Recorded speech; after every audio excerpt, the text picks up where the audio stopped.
You've got an app idea, you're planning features, maybe even writing code. But wait, have you picked the right architecture? Choosing the wrong architecture is like building a skyscraper on sand. You might get it off the ground, but it won't last. In this video, we'll break down how to choose the right architecture for your app, based on your use case. Whether it's an e-commerce store, real-time dashboard, or SaaS platform, I'll show you which architecture fits best and why. Let's get started. For simple CRUD apps, layered architecture. If you're building a basic CRUD app, something like an internal admin panel, a blog CMS, or a contact management tool, then layered architecture is your best friend. It separates your app into logical layers: presentation, business logic, data access, database. Each layer does one thing and communicates only with the layer directly below it. It's clean, testable, and ideal for monoliths. But be careful, too many layers can introduce unnecessary overhead. For large, scalable apps, microservices architecture. Building a large-scale platform like an online marketplace, a streaming service, or a financial dashboard, go for microservices architecture. Break your app into small, independently deployable services like auth, billing, inventory, or notification. Each one handles a single business responsibility and communicates via lightweight APIs. You gain scalability, fault isolation, and faster deployments. But be warned, it brings complexity.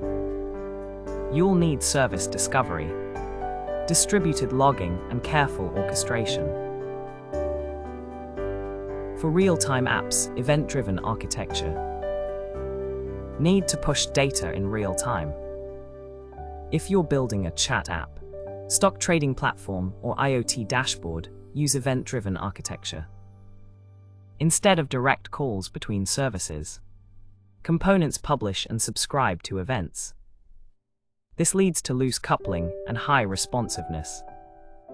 When one component emits an event, multiple consumers can act on it. It's scalable, asynchronous, and perfect for real-time applications.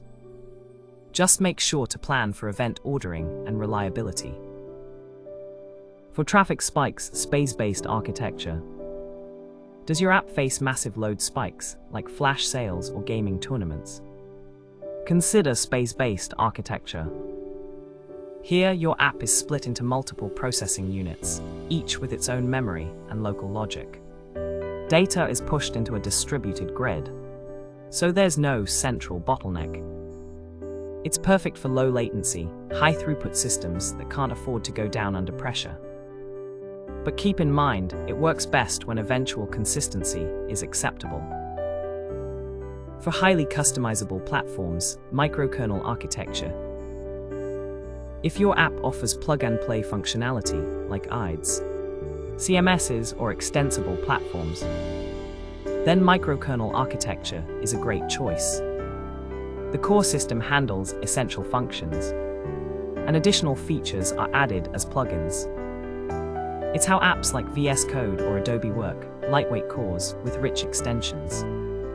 This gives you flexibility, but can make plugin coordination tricky. For cloud-native apps, cloud-native architecture. Targeting Kubernetes, Docker, or AWS from day one. Then design with cloud-native architecture in mind. Use containerization, auto-scaling, stateless services, and managed infrastructure. Modern SaaS platforms and distributed teams thrive with this architecture. You get resilience, scalability, and continuous delivery baked in. Just remember, observability, logging, and security become cloud-wide concerns. For apps that need auditability, CQRS plus event sourcing. If your app handles financial transactions, audit trails, or has complex domain logic, consider using CQRS and optionally pairing it with event sourcing. CQRS separates your reads and writes into distinct models, making it easier to scale and optimize each path. Event sourcing stores every change as a series of events, so you get an immutable audit log. Ideal for banking apps, order systems, or legal workflows. For domain-heavy apps, hexagonal or clean architecture. If your app has rich business logic and needs long-term maintainability, go for hexagonal architecture or its evolved cousin, clean architecture. Both patterns separate your domain logic from external dependencies like frameworks, databases, and UIs. This makes your core logic testable, portable, and resilient to tech churn. Enterprise software, healthcare apps, and policy engines benefit most from this. For fast prototyping, serverless architecture. If you're building a quick MVP, landing page, or simple automation tool, serverless architecture can save time and money.